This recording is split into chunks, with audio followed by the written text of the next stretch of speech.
here now is Washington Examiner Sarah Bedford and attorney Brian Claypool. Now, Brian, I want to start with you because we're talking about the legal stuff here. Is this one Democratic Secretary of State making a decision on a crime that was never charged by a very aggressive prosecutor, I might say, Jack Smith? What do you think about that?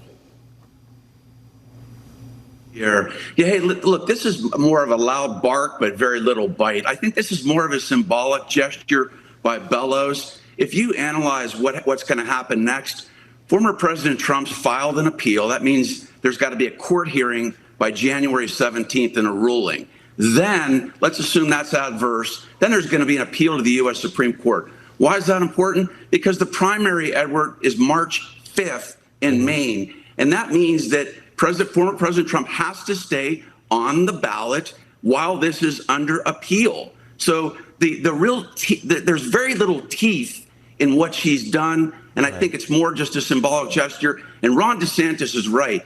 Due process, and like you just said, President Trump was never even charged with a federal insurrection crime. So how is it that he can be prevented from being on a ballot for a crime he was never charged with? So, Brian, I want to get to you. The U.S. Supreme Court, as you talked about, has to get involved in this. How fast do you think that they're going to make a decision? And then what message do you believe justices need to send? Yeah, Edward, great question. I mean, the primaries are March 5th. Like in Maine, Colorado, they've got to start sending out ballots by the end of January. So I would think that the U.S. Supreme Court needs to jump in and make a ruling before ballots are sent out by late January. I can't imagine the Supreme Court waiting any longer than that, and most certainly before the March 5th primary.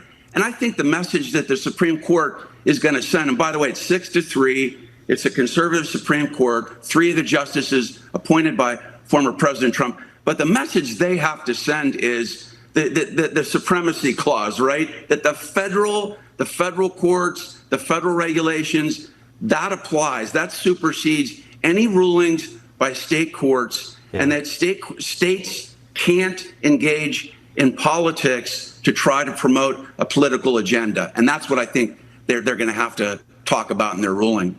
Yeah, and otherwise we could be looking at a slippery slope here. So interesting. And Brian, you talked about a little bit the Maine Secretary of State decision. What legal grounds did she use? And what do you think about that line of thinking in there?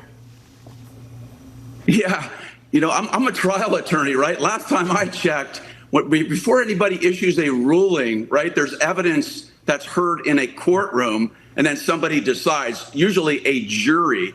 So that's the problem I have with this most, is that, you know, Shanna Bellows, she claims she had an administrative hearing on this, but President Trump's people weren't there. Evidence wasn't presented on his behalf to refute these allegations. Basically what she said, Edward, is, President Trump made some incendiary comments that led to people charging the Capitol building on January 6th, and that he lit a fire to cause this. I mean, the DOJ investigated this, Edward. They did not find enough evidence to charge former President Trump with what Shanna Bellows is saying he did wrong. So, I mean, it really flies in the face of reality, and it flies in the face of having a fair judicial process. Yeah, and Brian, Sarah, I appreciate it. We'll have to see when the Supreme Court weighs in, because it seems like everybody believes they will at some point. You guys have a great year.